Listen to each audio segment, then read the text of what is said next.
Welcome, ladies and gentlemen. That's becoming a signature. I love that. Kind of becoming a thing, isn't it? Welcome to Smoking and Toasting, the radio program that is all about craft beer, fine spirits, and hand-rolled cigars. We are brought to you by our good friends at B&B Butchers and Restaurant at 1814 Washington Ave in Houston, and in the shops at Clear Fork in Fort Worth. Road trip coming. It'll be probably sometime this summer, I think, by the time we're going to get to Fort Worth, but we will be doing a show from the new B&B location there, and we're excited about that. Welcome to show number 79. We have a lot going on today, and we got New Republic Brewing in the house. Mark Nichols is here to lay on us some brand new brews and some old favorites, I think, from New Republic. So this is very exciting. New Republic located in College Station, Texas, but you know, being a being a graduate of the University of Texas in Austin, I will just have to say that I can be cool about that. Aggies need beer too. That's the way I look at it, you know? And they might as well have good beer, because we know there's plenty of good beer in Austin. So you need good beer in College Station as well. Well, welcome to the show, and welcome to a really fine looking day out there. It's a little cool, but you can feel just that touch of spring in the air. At least here, I know that the Northeast is all under a huge blanket of snow, but that's what you get for living in the Northeast. Well, we got my time. Typical Texas spring where you wake up and it's 50 in the morning, and then it's 80 in the afternoon, and then back to 50 in the evening. That's typical for this time. But you know what? I could live this way. Yeah, I could I'd be just fine with that. Ian, welcome to the show. And how are you? You have a good week? Man, I had a great week. As a matter of fact, I smoked more cigars than I usually do. Oh, why don't you pick one and tell us about it? I will. Let me pull up my notes on this right now. Yeah. People go, how do you remember all that stuff? I'm still catching up. I know it's been a while, but we went to the Big Smoke, and I brought home. What was the count before, like, after we smoked the cigars that we had there, the count that I just took home was like 43 cigars, right? Yeah, and you're still working your way through? I'm still catching up on a few of those. Mine are gone. Well, so I end up with this information paralysis when I look at my humidor anymore, because I got so many different things, but I only have one of everything, so I'm like, well, I'll save that for a special occasion, save that for a special occasion. Right, that's the problem. I'm trying to just make every day a special occasion now. So last night I thought, you know what, I want to try this one, and it was the Diamond Crown Julius Caesar. Oh, that's a very interesting cigar. Now that's an expensive cigar. It is. Yeah, it's a very expensive cigar, actually. That one's, I would put it in super premium. The cigar itself, first off, it says Julius Caesar, who I don't think was known for cigars. I don't think he was, no. So I was a little weirded by first. Nor is he from a cigar, cigar growing region. But apparently, the name comes from Julius Caesar Newman, the founder of J.C. Newman Cigars. There you go. So, yeah, once you look into it, you find a little bit more about it.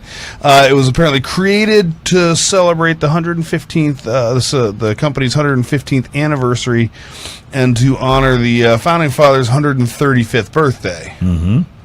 And if he's still smoking cigars after 135 years, no, that's a joke. But anyway, I'm sure this cigar was medium to full, probably on the fuller side of medium or the lighter side of full. Mm-hmm. Everything about the cigar was chocolate, by the way. Oh, sounds like I would love. It was so chocolate. The color was chocolate. The pre-light sniff was chocolate and some other stuff. The pre-light draw was chocolate and cream and mocha. The cigar itself, when I lit it, this was almost a one-dimensional cigar, but it was delicious. Yeah. Like, I don't mean that in a bad way in this particular case. Well, if you like the dimension. Yes, right? Exactly. And this was a chocolate bomb. This was a Tora, I think, is the size that I had. It was about 6 inches by 52, I think was a ring gauge. And the construction on it was beautiful. It was firm, but not too firm. The head or the foot on the cigar, I always default to a punch, and it was a really thick punch through on there.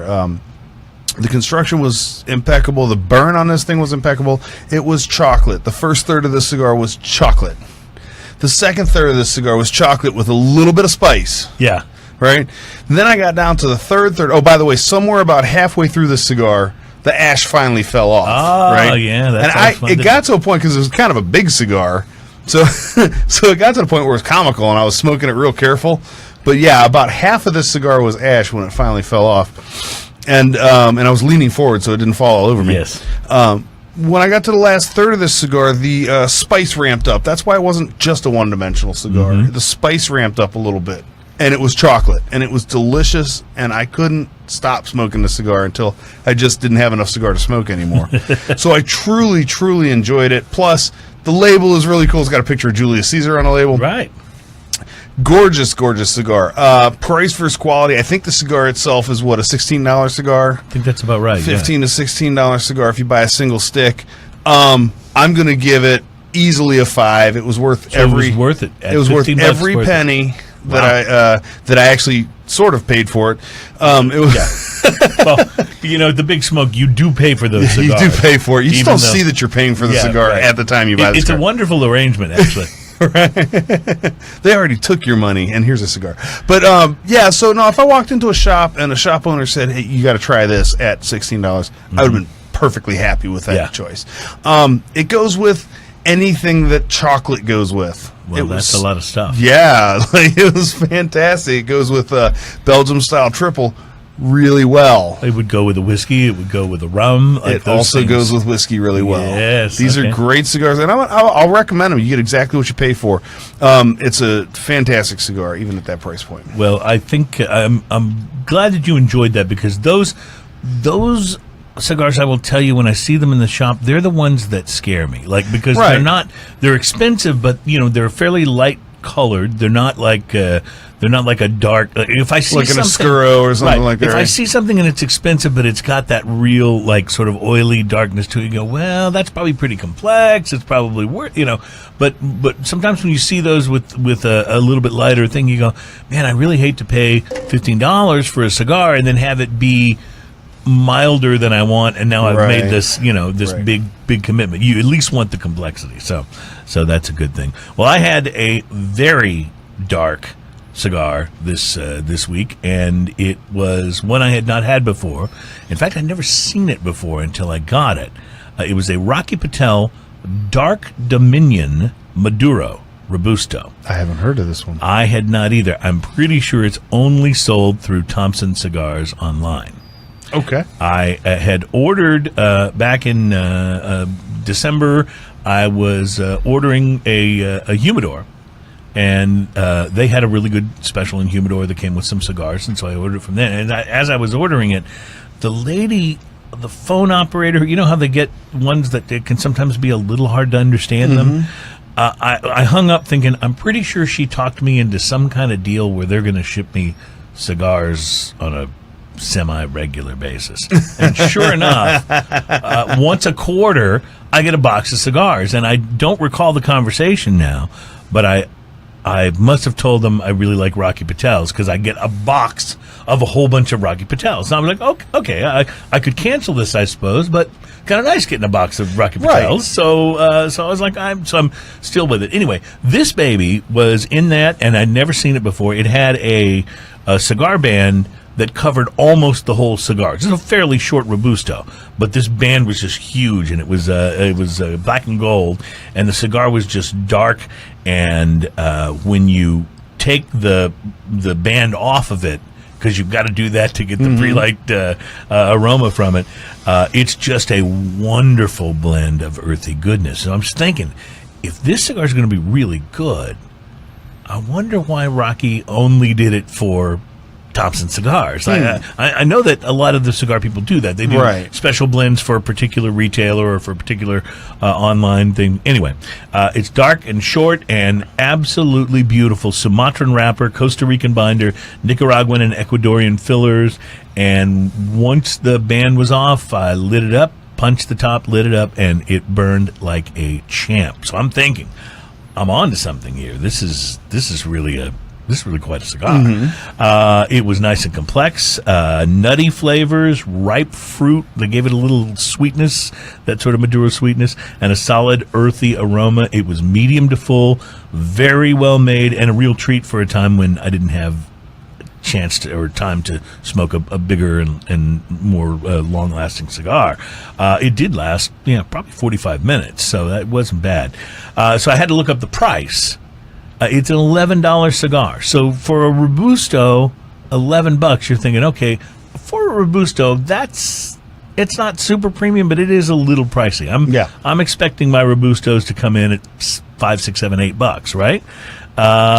So it's an $11 cigar. If it were $8, I'd give it a 6, probably, on price to quality. But an $11 Robusto, I'll just give it a solid 5. Worth every penny, but I wish it were either a little cheaper or a little longer. Right, but it's delicious, and if you are buying from Thompson Cigar, I did look it up on their site, and you can buy them individually or like in a box or a pack or something. You don't have to get the very strange Rocky shipment that I seem to be getting once a quarter. But anyway, it was well worth it, I think, and I just really enjoyed it. And I just have to say, it was a different flavor profile from any of the other Rockies that I've had. So it was, and I reviewed a Rocky not long ago, the 1992 vintage, I think, and that was terrific. This was so good. This was just different, it was almost edible. The flavors, so it really good. So I used to, years ago, I had I don't know if you remember the Cigar Dave show, but I used to be one of the Cigar Dave subscribers that would get so you get a monthly box of cigars, and I really enjoyed that. And then I fell out of that, and I keep threatening to do it again, and I always forget when I'm on the website to even do it. Well, it's a good idea for you and I to belong to one of those clubs, because we're faced with the I'll call it wonderful challenge of having to have different cigars from time to time so we can talk about them. I've gotten into a habit lately of just buying my favorites, and it's like, well, I've already reviewed those. I got to come up with something else that we can talk about on the show. So, and since we don't have, at least yet, cigar makers sending us cigars to review, Smoking a Toast. And hint. Yeah, then we have to go out and buy those, and that's fine. And Solo needs to start sending me some free cups. Oh, you've got the green Solo cup again today. I'm gravitating to the green Solo cup because the red Solo cup just the song connotations. Yes. Well, so I'll tell you, I don't know about you, but I am thirsty. I'm ready to fill that cup and some others and do some tasting, because Mark Nichols is here from New Republic Brewing, and when we come back, we're going to see what sort of wonderful wares he has brought. I've known Mark for a while. He's pretty good at sharing beer. Yeah, that's when I think that should be like, if you're filling out your profile on Facebook, if people want to be your friend, that should be a thing. Are you good at sharing beer? Well, he's also known as the beer poet, so I do believe that would fall under the name. Well, we'll ask him for some beer and some poetry in our next segment. You're listening to Smokin' and Toastin'. This is the program that's all about craft beer, fine spirits, and hand-rolled cigars, and we'll be right back. What up, Facebook?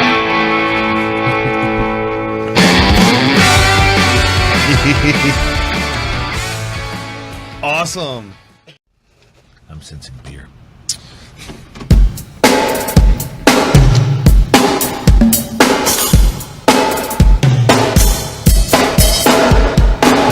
Welcome back to Smokin' and Toastin'. Those are some well-recorded drums. It's funny you say that, because I was just about to say that bass drum sound is like the best it's ever, like, isn't it?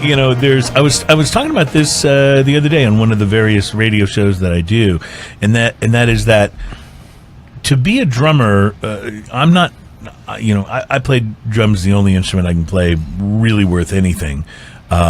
So I can talk about drummers, and it's okay. But to be a drummer doesn't necessarily require the same level of talent as being a guitar player or keyboard player, although there are some drummers who have achieved that level of talent. But the point is that being a really good drummer, especially a rock drummer, I think has as much to do with knowing how to record drums as it does knowing how to play them. Tone makes a big difference. Because you hear so much like, lower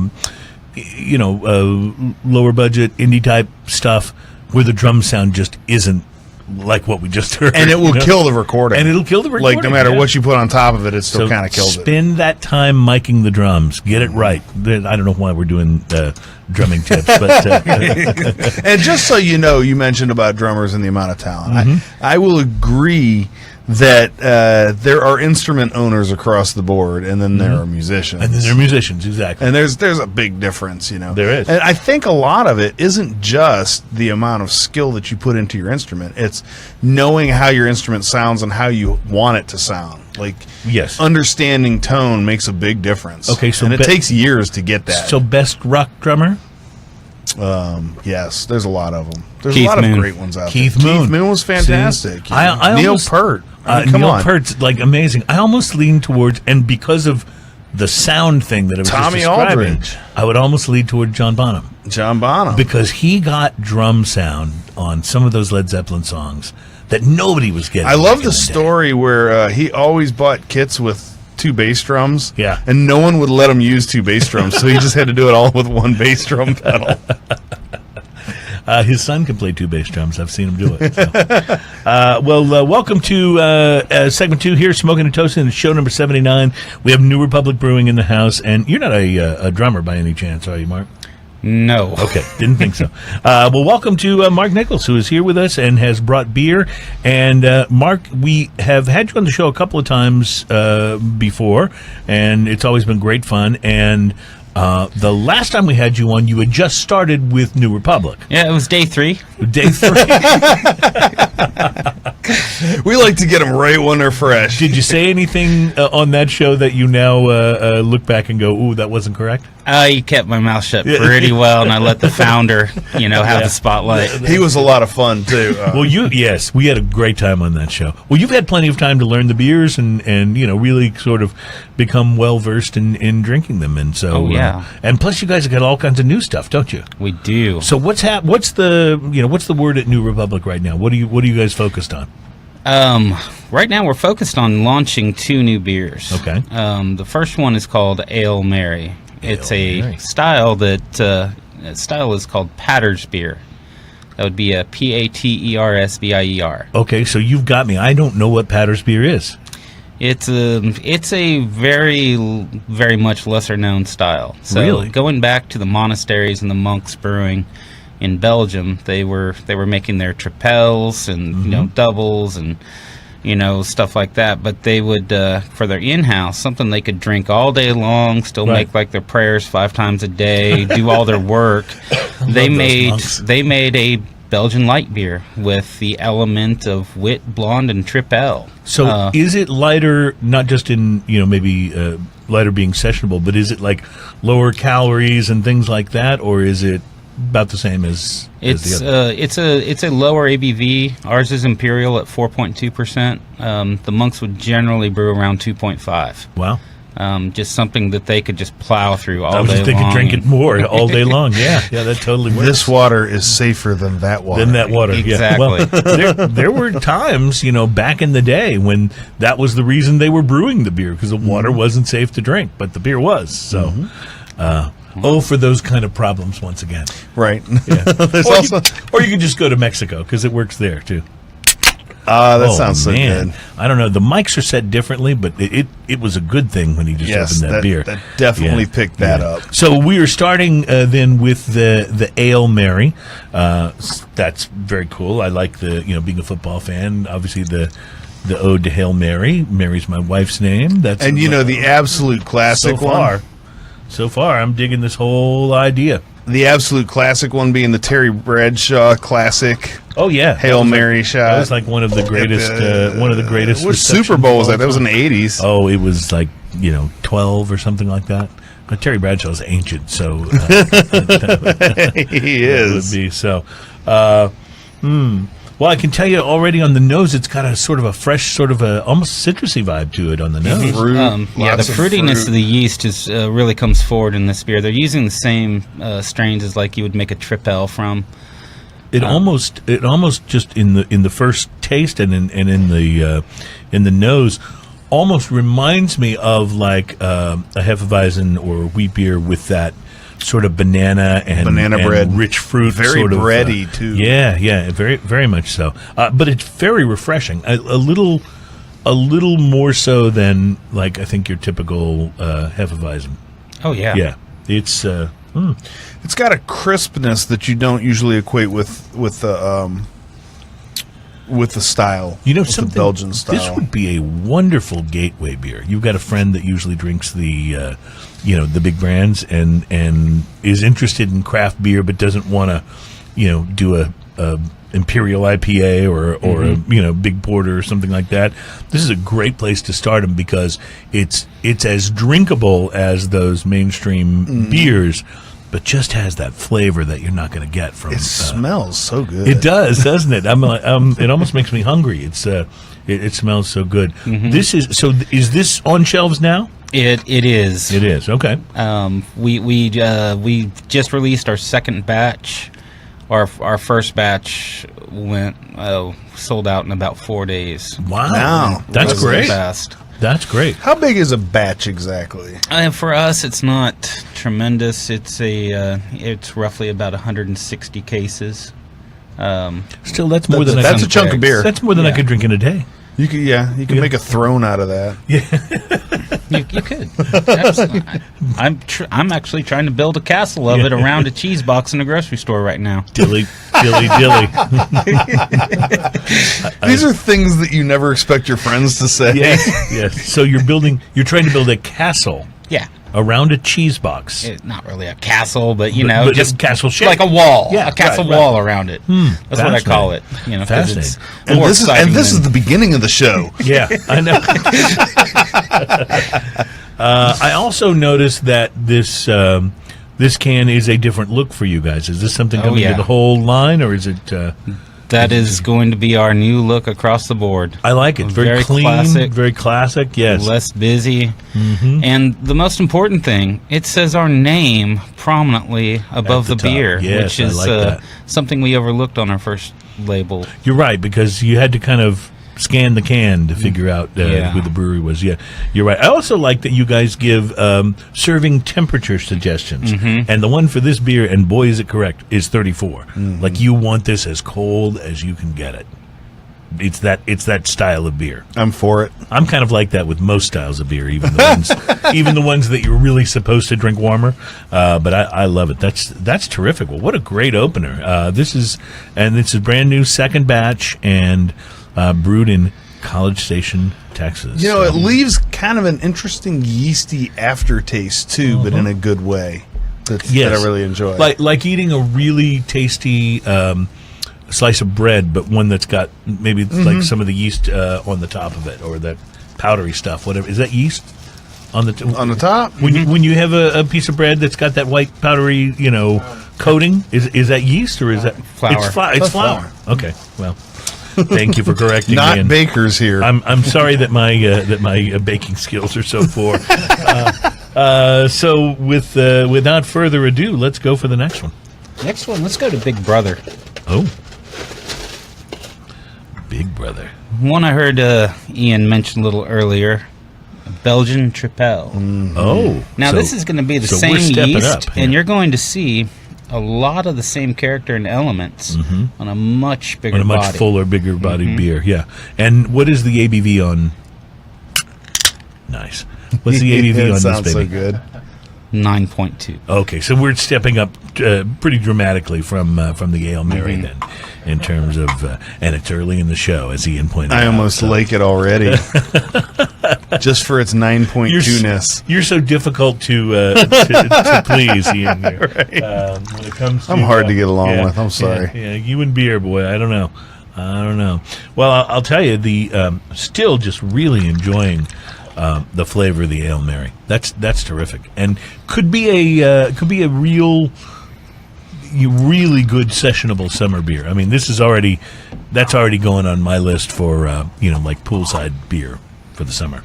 Yes, this is the Ale Mary for sure. So now what is this one called again? This is called Warimono. It's a Belgian Tripel. Warimono. What does that mean? So in Chinese, it means a person that makes fireworks. Well, there you go. I could have guessed all day and not hit that one right. There are fireworks in my mouth, and it tastes like Belgian beer. Yes. Now, it does have definitely on the nose, definitely has that Belgian, sort of monks in the abbey sort of aroma to it. This is just the aroma and the first taste of this is very classic Tripel. It really is, isn't it? To me, yeah. It's very classic. The finish is really nice and quick and easy. A lot of banana in the back of it. A lot of fruit kind of flavors, warm kind of fruit flavors, but also still very drinkable. Like very much for all of that, and for the bigger body. It still goes down for the very easily. The 9+% of it, you don't even notice that's it. A little, that's a little sneaky, actually. It's kind of like having that watermelon's been soaked for a while. You know, like you don't notice them. You don't notice it so much. You're right about the flavor profile. Definitely has the banana. But it's in a different way. Less citrus than the Ale Mary. But it definitely has the banana bread sort of a vibe to it. It's got a touch of candy sugar going on the body, too. Yes, yeah, I can pick that up a little bit. This one also has a little bitterness on the aftertaste that you don't get from the other one. It's the dry hopping adding to that. No, it's not going to be from the dry hop. No. Well, there is a little more maltiness, too. Yes. Mm-hmm.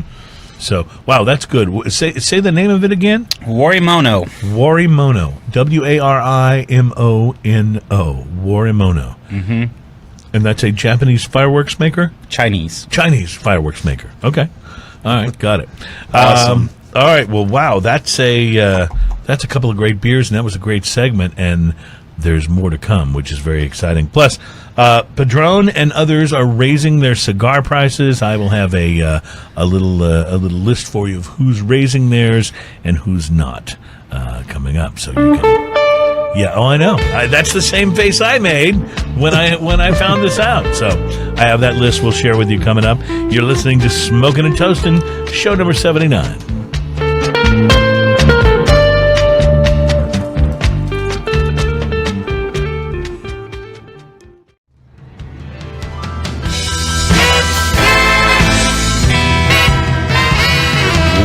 Welcome back to Smokin' and Toastin'.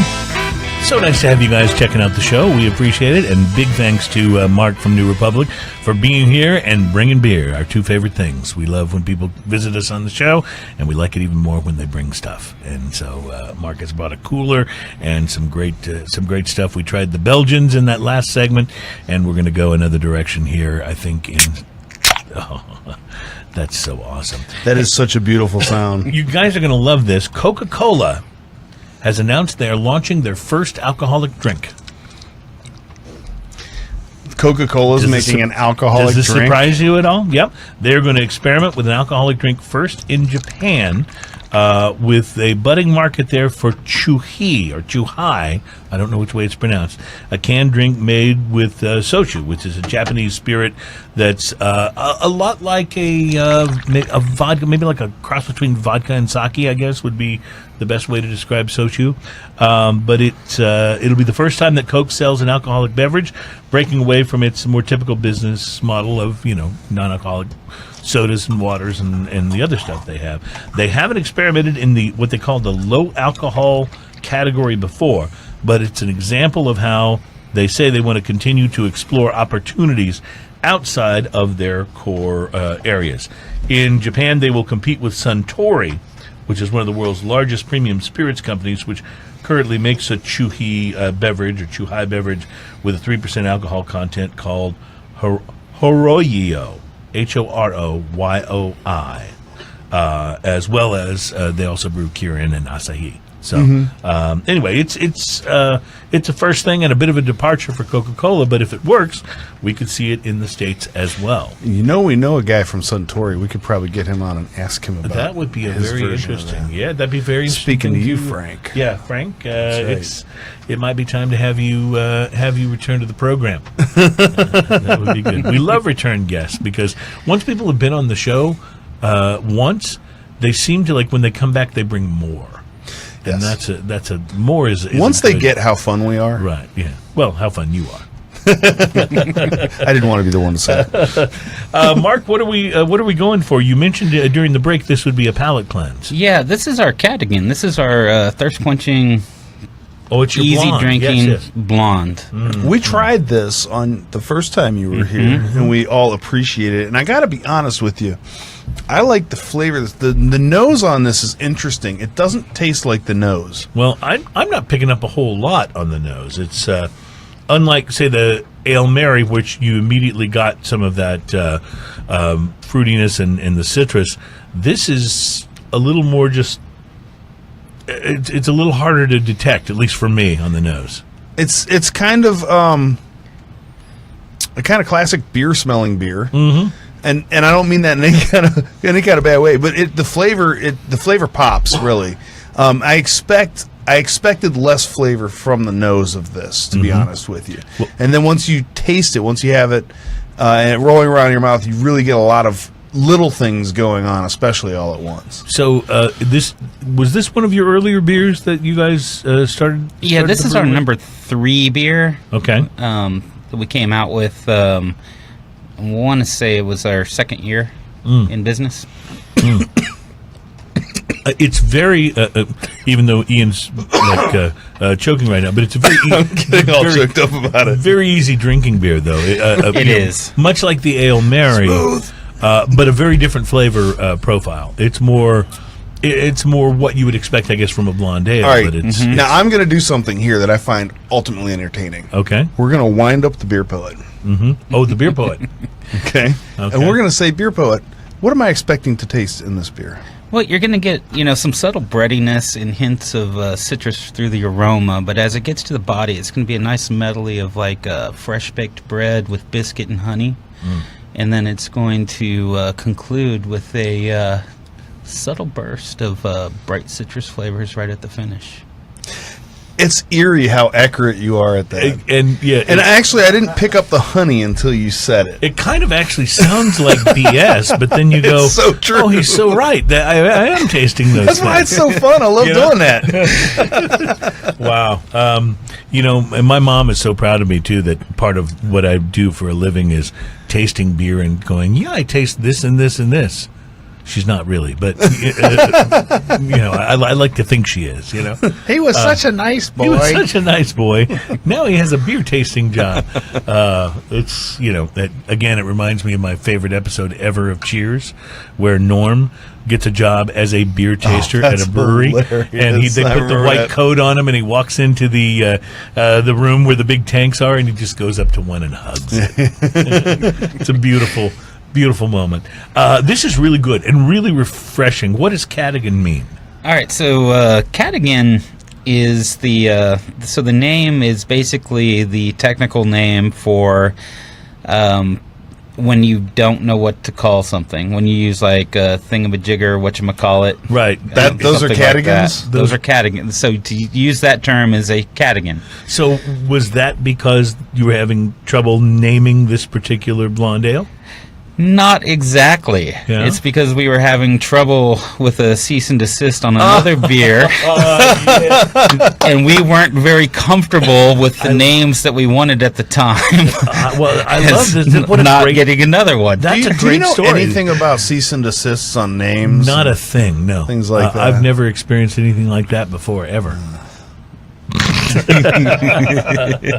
For those of you just joining us, our podcast started off as a different name. Yes, was just the cease and desist that you guys dealt with. I won't go into a lot of legal stuff, but did it come from a company in San Diego that sells chocolate-covered strawberries by any chance? It did not. It might have come from a company that was bought by a company mentioned not too long ago. Okay, and we'll just leave it right there because I can sense that that's probably as far as we should. We want to be kind as of far as we should go. Yeah, we don't want to put them on the spot more than we have to. Oh, I love telling the story. So, chocolate covered strawberries. I love that, and I learned a new term. And to be honest, that cease and desist was probably the biggest favor anybody could have done for us, like our first year in business, because it got you that some name attention. change. Yeah, sure. Just rocketed that beer. I remember it. When you get in trouble, you can use that for publicity.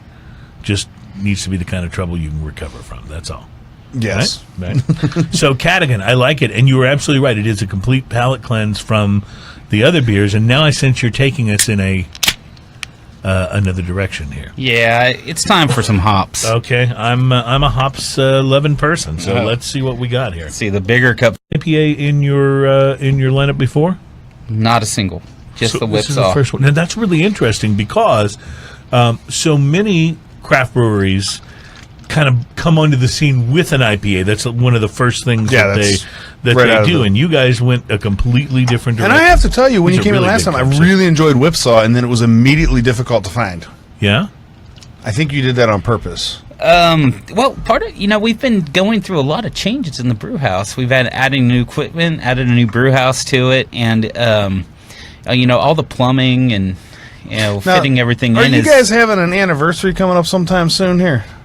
Yeah, you guys are going to be there. Oh, awesome. Yeah, it's April 28th. I love it. We're looking forward to having you out, Cruz. What a wonderful idea.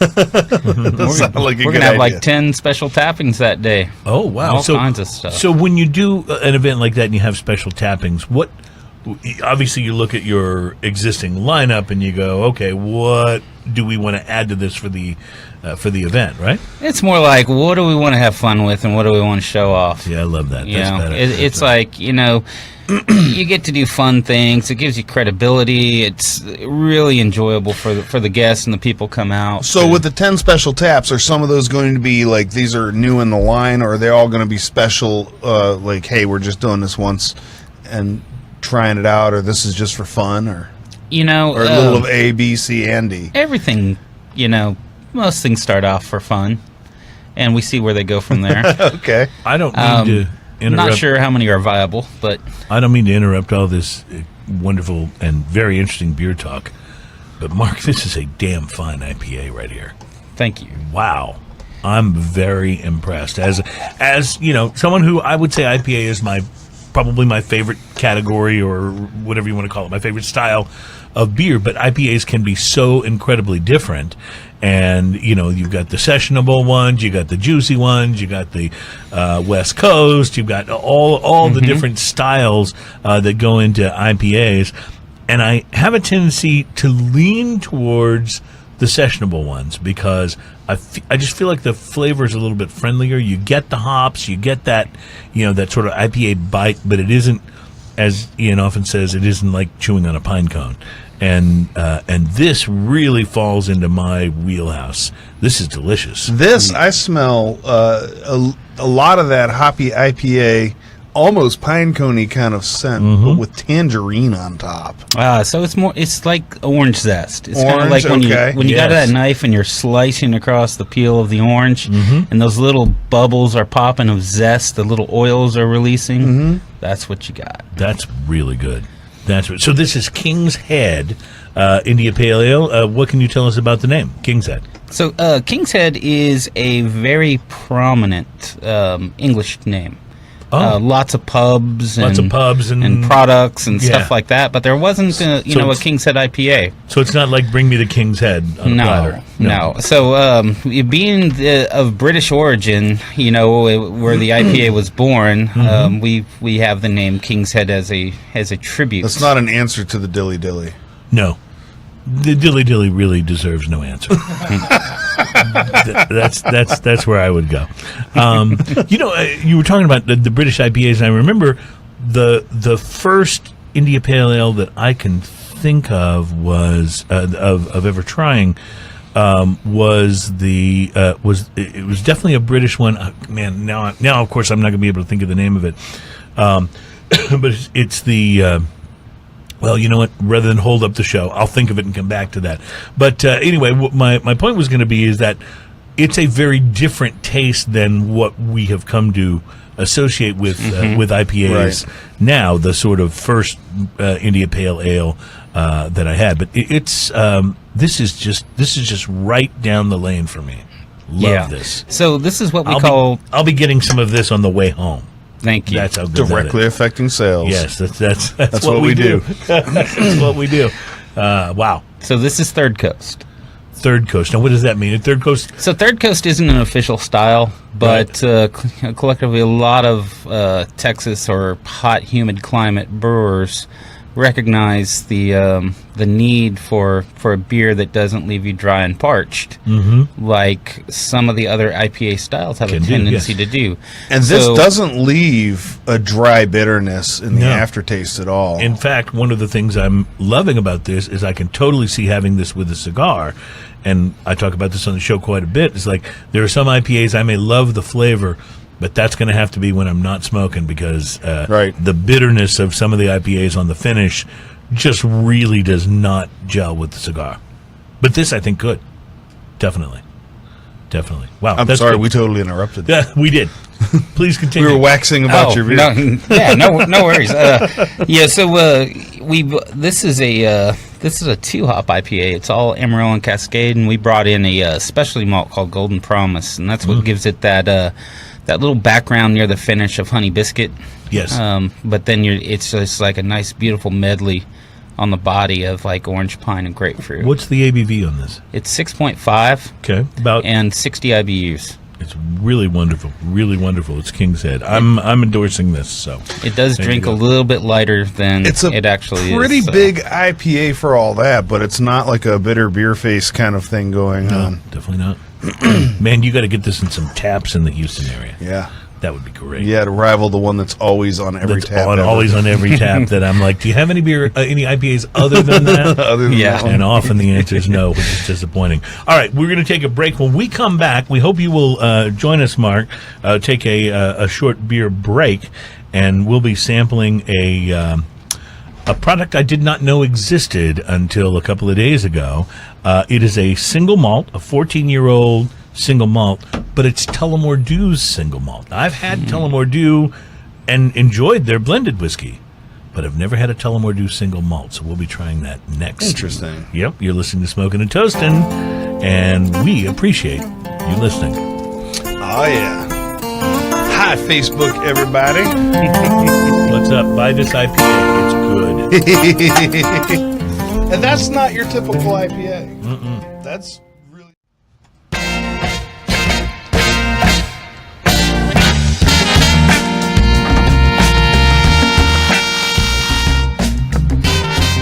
Welcome back to Smoking and Toasting.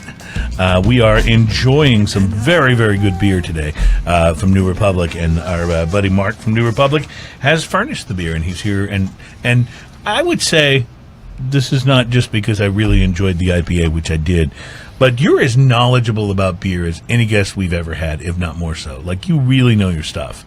And that's, I realized last time we had you here, you'd been working at the brewery for 3 days. So, the amount of knowledge that you've got about these beers and the styles and stuff, it's really quite impressive. The beer poet definitely fits. I like it.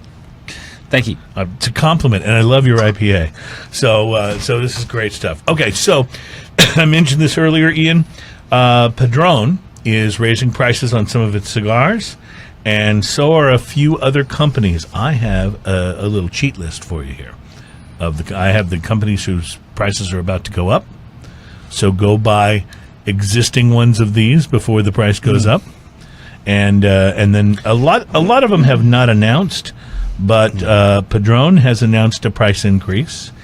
Do they have any details on which cigars, or just their entire line? It's not going to be the entire line. The new price list, apparently from Padron, and that's the only company I have any individual cigar info on. But the 1926 series and the 1964 anniversary cigars are going up, which are already super premium, yes. And I will say worth every penny, because it's so good. And they probably won't going be up is tough. Yeah, they probably won't be going up that much, but it's just and then you don't know how much, if they're increasing the price, you don't know how much the retailer will then increase it too. So it can be a little difficult to tell.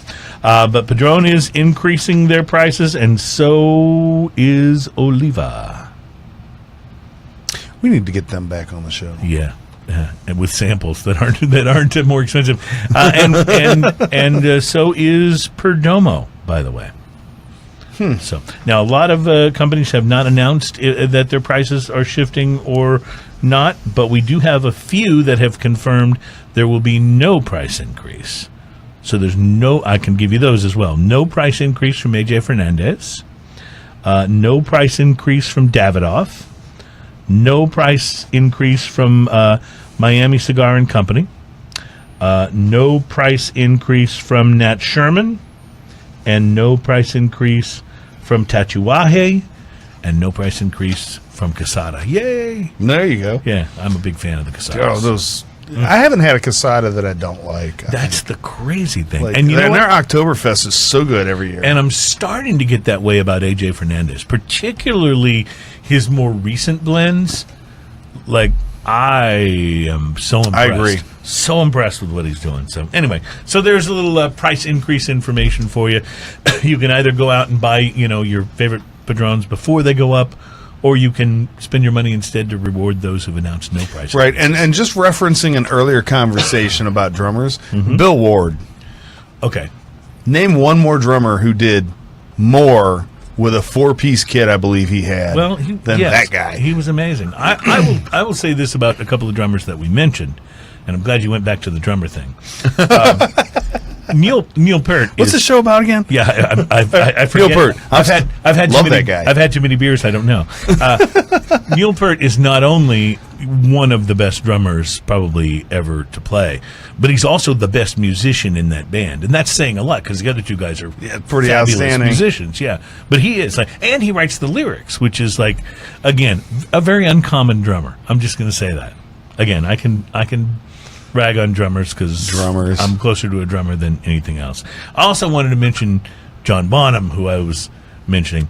If you can listen to Fool in the Rain off Led Zeppelin's In Through the Outdoor album and tell me there's a better drum fill than the one he plays in that song. Oh my God, it's so tasteful, so amazing. Yeah, John Bonham knew exactly where to put the boom and the bap. Yep. Like he put him in the right spot every time. I just wish he was still booming and bapping. That's the thing, I wish he was. Oh, you know what? I just very silently took the cork out of this bottle of Tullamore Dew. So I've replaced it, and we'll try it again. Here we go. Ooh, that was pretty good. That was kind of nice, actually. Okay. So this is very interesting because I've actually really enjoyed Tullamore Dew's blended whiskey. It's one of those that, if you're out at a bar, you don't really know what to get. They may not have the world's, not like a B&B Butcher's type, whiskey selection. Right. They're just one of those that you can't go wrong. It's kind of like a Sam Adams. Like if you're at some place they don't have a lot of good. They don't have a lot of really interesting craft beers. You can always go with the Sam Adams. The Tullamore Dew also generally doesn't come with sticker shock either. That's true. So, but I was very surprised to find that Tullamore Dew, and it's maybe I'm just not paying attention. I did not know they had a single malt. Now, Tullamore Dew obviously is Irish. They're from Tullamore in Ireland, and this single malt is 14 years old. Although it says 1829 on the bottle, that's more than 14 years. But it doesn't age once they put it in the bottle. Okay, there you go. Well, if they bottled this in 1829, I can't believe I was able to buy it for what I paid for it. I believe it was less than $50. So my curiosity is what was the cost on a bottle? I was less than $50. I want to say it was like 46, 48 for a 14-year age. Yeah, and I might have that wrong, but I think that's what I remember. So if this is any good, it might just be one of the most interesting, lower-priced single malts that exist. Now, this is a single malt whiskey. This is not a Scotch because... Correct, because it's from Ireland. It's from Ireland, not Scotland. But what's interesting is a lot of single malt Scotches that are younger or even no age stamp cost $50 or more.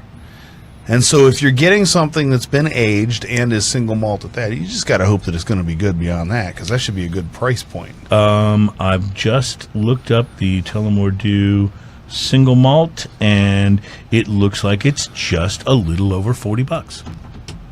Okay. For this bottle, which is, I started to say 750 milliliters. It may be a little bit less than that, but it's it's a good size. It's a good size bottle, and I'll show it to you there on the camera. There is the Tullamore Dew. So, gentlemen, your thoughts? Well, after doing research, yes. After thorough research is an important part of what you do. Ian. So it is. So on the nose, right away, there's a lot of vanilla and cinnamon going on, which that generally works for me. Yes, a little bit of oak in the background, which is pretty nice. It's at its price point, I think this is a pretty darn good whiskey. And like I said, 14 years for a single malt, and from a name like Tullamore do, which you know is good quality anyway, with their blended stuff. I think this is a pretty good bottle at that price. I can pick up almost like, am I getting apple? Yeah, it's got a lot of fruity things going on. Let's ask the beer poet. Yes. He's not known as a whiskey poet, but I'm betting he can apply his tasting skills. This has a lot. Has a lot of. There's a lot of things going on. I am really blown away at the amount of cinnamon on the finish. It's a lot of cinnamon. It is just like it is like tongue dancing, like bright, almost peppery burst of cinnamon. Almost like those little fireball candies. Because it's almost hot. Like there's almost that much kind of cinnamon. You're right. It is a concentrated cinnamon. I felt some caramel coming through on the aroma too. Yes, definitely. So whereas he picked out vanilla, I felt like it had a little more of a caramel character. The two can be fairly close. Well, it's a 14-year age, so the oak is definitely imparting some oakiness, but the other flavors as well. I'm sure much of it, and I can't believe I just spilled mine. That's bad. That's bad form to spill the Tullamore Dew. We have a paper towel I haven't here. even had that much, so. Yeah, I do feel bad for the people who use the studio after us. I just want to say that. It smells like a bar in here. I think this is terrific. Like it's certainly not the best single malt that I've ever had by any means. But at this price point, at $40 for a bottle, I think that's a pretty darn good whiskey. Pretty darn good whiskey. Yeah. Yes, absolutely. Would you agree? Yes, it's very good. Yeah. I'm a big fan of Tully anyway, you know. Oh, so you like? Well, I like their blended whiskey quite a bit. I mean, it's just like I said, it's a good go-to. You know, wow, I'm reasonably impressed. It's interesting because unlike like what you expect in a Scotch, there's no smokiness to this. Right. There is that fruity side of it, like you said, like the apple, which reminds me a little bit of like a Glenlivet. Well, has that very appley kind of flavor to it. And I will admit, this is the flavor profile that I'm more prone to like. But this is more like green apple than it would be like a bright red apple. Almost a very ripe green apple, very sharp taste to it, yes. I bet this would go really good with something like a brie. Oh, yes. Or and it's... Havarti with dill in it. It's much more complicated than this, but it's lots of that apple up front and then lots of cinnamon on the back. And then there's all kinds of other little things happening in there, too. Yeah, I'd pull out a little nice amber for a sidecar as well. Oh, okay. So do you happen to have one of those ambers of which you speak? Oh, it's the Damn It Jim. Now, Damn It Jim. Damn It Jim is no surprise. Yes. I love that sound. This is one of the... It's no surprise. I have had many of these. Yes. And I enjoy this tremendously. Well, this was the first beer that I ever discovered from New Republic, was the Damn It Jim. And I will admit, being a bit of a Star Trek geek, I picked it up simply because of the name. But I immediately snapped a picture of it and sent it to my cousin Jim. I was thrilled, though. Like, I'm not joking. I was just thrilled to find out it was good, that it wasn't just an interesting name, but that it was a delicious and so this has become actually for me a go-to when I want something that's not really big and overly not too hoppy and stuff. Not too way over the top everything. When I want something just nice, sessionable drinking, and for me that used to be Karbach's Sympathy, which I thought and still do is one of the best lagers out there. This right here has taken. You know that's going to be discontinued. I know, it makes me sad because I really did enjoy that, and this right here has taken that space by a long shot, and it's absolutely delicious. So Mark is pouring it. We're going to taste it when we come back for our final segment here today. You are listening to Smoking and Toasting. It is show number 79, and we will be right back with just a little bit more beer tasting plus info on Comic-Cons. They're quietly becoming craft beer festivals. I'll tell you why coming up.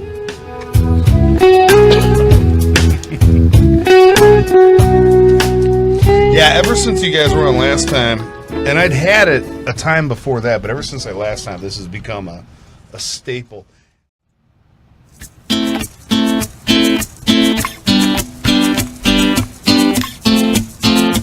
On the beach in Hawaii, Welcome back to Smoking and Toasting, and it does actually now really smell like a bar in here because when I first toppled over my cup of Tullamore Dew, and like, have I ever spilled anything on the show? Like ever? No. We're 79 episodes in. You're just trying to be like me. Yes, and I've now spilled the Tullamore Dew, and then during the break, because the Damn It Jim had already been poured, I actually toppled it over. Unbelievable! Like I'm the clumsiest guy ever. So it really does smell very much like a bar in here, and I kind of like it. So, that's just me. Whoever's using the studio after us, sorry. Yeah, sorry. We'll have to leave some behind because you walk in and go, oh man, I'm thirsty. So Mark, Damn It Jim is your best seller, is it not? It is. And was it your first beer? For New Republic? There were two beers that came out right at the beginning. It was the Skylight Dunkelweizen and the Damn It Jim, or at the time it was called Bellows. Bellows. Mm-hmm. Okay. And I know you've told the story of the name change before, but what happened? We were kindly asked to not use that name anymore. You guys get a lot of those little correspondence things in the mail, do you not? Yeah, but I like where you wound up with all your names. Like all your beer names are really great. So Damn It Jim became the Damn It Jim was a suggestion somebody made on social media. Love it. It was not just Damn It Jim, but if you look at that can, the full name is Damn It Jim, I'm a craft beer, not a bourbon. So as a Star Trek reference and response to a cease and desist letter of we've been talking about those a lot today. Well, this is an amber ale that is just really, I just consider it to be, when I think of New Republic, this is the first beer that I think of. Oh yeah, this is a beer that really put us on the map. It's really got us some good attention from grocery and got us some good placements around Houston. Places that give us opportunity to bring in and showcase some of our other beers, but that beer has really been the beer that has helped us leap to where we are today. Can I sum up this beer in 2 words? Please do. I doubt it. Malt. Classic malt, from that powder. Oh, yes. Or like a drugstore malt, right? It has some of that quality in there, because obviously it's because it's malt, but it really, you get that fresh malt. It's just so good. Malt. It's a rich caramel. Side by side with some toasted bread. I feel like toasted bread is kind of a theme running through your beers. I also want to say, yes, very much so. And I also want to say, too, that after the Tullamore Dew, this and those two really kind of work around each other in a wonderful way. Had I not spilled the Tullamore Dew, I probably would be really enjoying that pairing right now. If only there was a bottle somewhere within reach. There was only a way we could confirm this thought. Oh, wow. Yeah, I'm thinking that might have to happen. I feel like, Mark, that this is... Amber ales can be very one-dimensional, I think. They can. And this is not that way at all. This is a very complex... but in a wonderful way, not complex in a way that makes it like harder to drink, but it's got lots of really different flavor things happening, and it's not like I would say a more typical kind of a one-note amber ale. Does that make sense? Yeah, absolutely. Ambers, are beers that hover on the sweet end of the spectrum. So additional hops cut that sweetness and balance it out. We brought in, believe it or not, there's 50 IBUs on this beer. But it has the backbone to make it, where you get the bright flavors, the bright bursting citrus, right through the center. We're using, the Cascade, Amarillo, Centennial, and Fuggles hops in medley there. That's a lot of hops. But there's so much malt that it doesn't just taste bitter and one-dimensional. It's got this round... warm flavor right up front, and then it finishes crisp and bright because of all the hoppiness. But right up front, you get that malt, just wonderfulness. I like this. Is if I'm going to drink something that's under 6%, and you're barely under. This is where this is 5.6. Yeah, 5.6. But this is where I go. This is one of my favorites in the. I'm just going to go have something that's under 6%, which is a little bit more rare for me. What I find really interesting about this particular amber is that unlike unlike some of the sort of one-note ambers that I was talking about that have a real bitter finish, the malt really works kind of in concert with the hops to keep this from finishing bitter.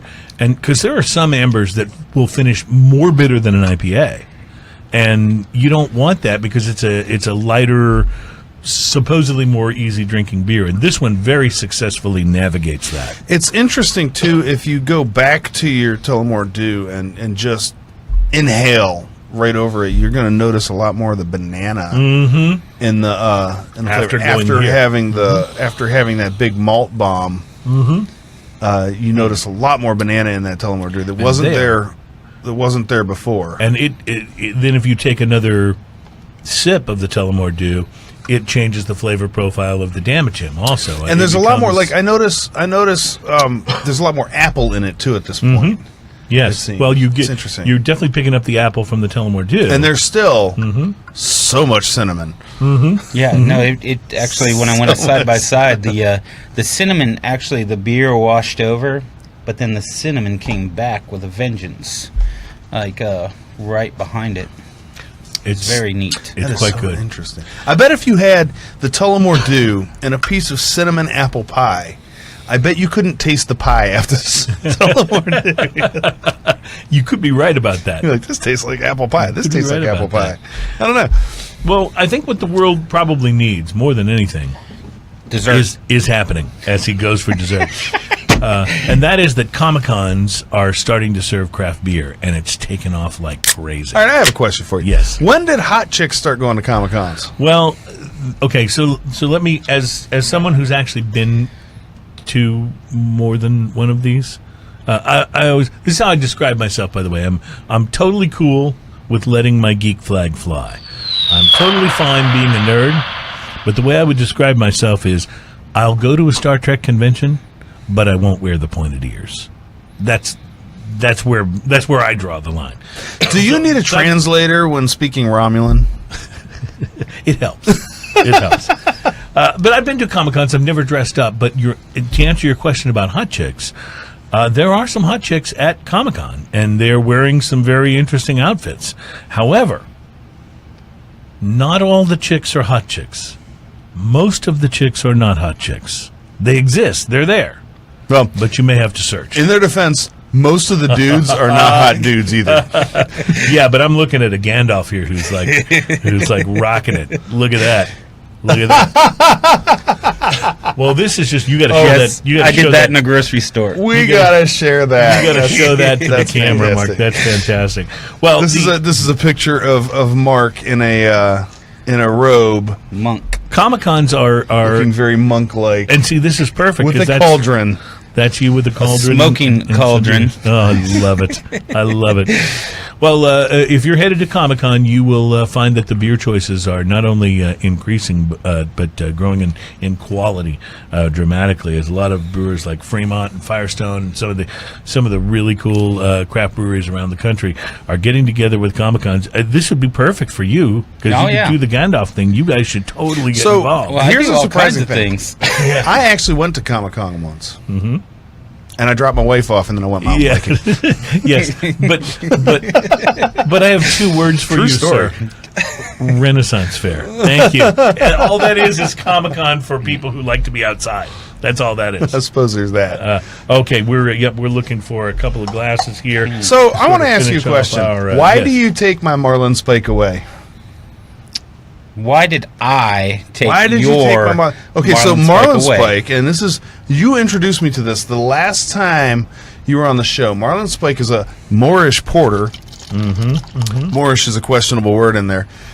But anyway, you introduced me to this Moorish porter. Has become one of my favorite, like one of my go-tos. Can't find it now. What is Moorish as it relates to porter? Well, go ahead. Well, Moorish is a, since this is an English-style luxury porter, Moorish is the context clue to those English. It's a common English term when you have the kind of the perpetual feeling of wanting a little more of something. They say, you feel like having Moorish. Yeah, well, I was just about to say, that would have been my guess. Like, how much beer do I want? Well, definitely Moorish. Yeah. Yeah, definitely. But that's essentially what it means, right? Yeah. A Moorish porter. So that was the answer. A fun beer. And then you took it away from me. We did not take it away from you. Mm-hmm. All you have this to was do, my go-to. Just go buy out all the inventory right now. It's going to be very shelf stable. It's a But porter. is it out there? It'll be back in November. There's some stragglers I gotta wait still till out there, a little bit here November. and there. No, you got to hear what he says. There's some a stragglers little bit out left. Not gotta every find store is sold out. Most are at or below one case of inventory left, but it's fairly minimal. But you can find it. You have to go to a place that doesn't move their inventory very well, like a Total Wine or something. Noted. Ouch! I'm not going to be involved in Oh, that. no. Part of the conversation. You better step back from there, actually, yes. It's like it's time for me to take a restroom. Oh, I'm sorry. I don't want this to be the other lost episode of the show. So we've already had one, and it wasn't. We don't want angry drummers calling us and either. it really wasn't nearly as happy an episode as this one has been, spills and all. Well, I love the Moorish Porter, and you said this will return in November? Yeah, this is our winter seasonal now. And what's the name of it again? Marlin Spike. Marlin Spike. So, real quick, what is that? Where does that name come from? You guys have great Nod names. to, it's a for like shipping. It's a tool for tying knots and stuff like that. So it's a nod to fishermen or sailors. Well, what's interesting about today's show is we have really liked everything. Like there hasn't been anything we didn't give a big thumbs up to. From the $40-something Tullamore Dew single malt, age 14. Can you believe this is less than $50? That's pretty darn good for that price range. To this array of beers, which has been so wonderful, and I just have to say again how much I love the King's Head IPA. It's a fantastic, fantastic IPA. Well, we made it just for you. I appreciate that, and I almost believe it. It's a pretty good thing. So, well, I enjoy the King's Head IPA. yes. I'm all about the Damn It Jim. Yeah, and the Marlin Spike. Waramono. They're all Marlin good. Spike. They're all good. I loved the Ale Mary. That was also what a quite perfect good. one to open with. It was just fantastic. Yeah. So we encourage you to look for the New Republic beers. They are definitely worth it. And these guys have really, I think, outdone themselves at doing some things that are different from what all of the from what every other craft brewery does. It's nice to see a I'm brewery that impressed. doesn't have a lineup of 6 IPAs and then something else. Yeah, exactly. And a stout. Exactly, and a stout, yeah, or that doesn't just have just the typical things that you would expect. So cheers to you guys. You are doing a great job, and we will continue to be big supporters of what you're doing at New Republic. Please tell the guys thanks for loaning you to us for a show and for sending along some tasty brews. It has been quite a week here, Smoking and Toasting. We have some exciting things coming up for the show, including an episode in Los Angeles next month that we're really excited about that. And one more quick stab at this too. When is that? When is that anniversary? You also got your show at the brewery April 28th. Okay, this is news, but I like it. It's news that I can use. So I'm pretty excited about that. April 28th. Okay, well there you go. So thank you very much. There's King's Head at the brewery. King's Head at the brewery. Yeah. Done. See? Thank you guys for joining us for another episode of Smoking and Toasting. Craft beer, fine spirits, hand-rolled cigars. We are brought to you by B&B Butchers and Restaurant at 1814 Washington Ave in Houston and in the shops at Clear Fork in Fort Worth. It's been a fun show. Thank you, Mark, for being here. Thank you. Appreciate it, and thanks for the beer. No, you're welcome. And have a wonderful week, everyone. We'll see you next week once again on Smoking and Toasting, and cheers. Cheers.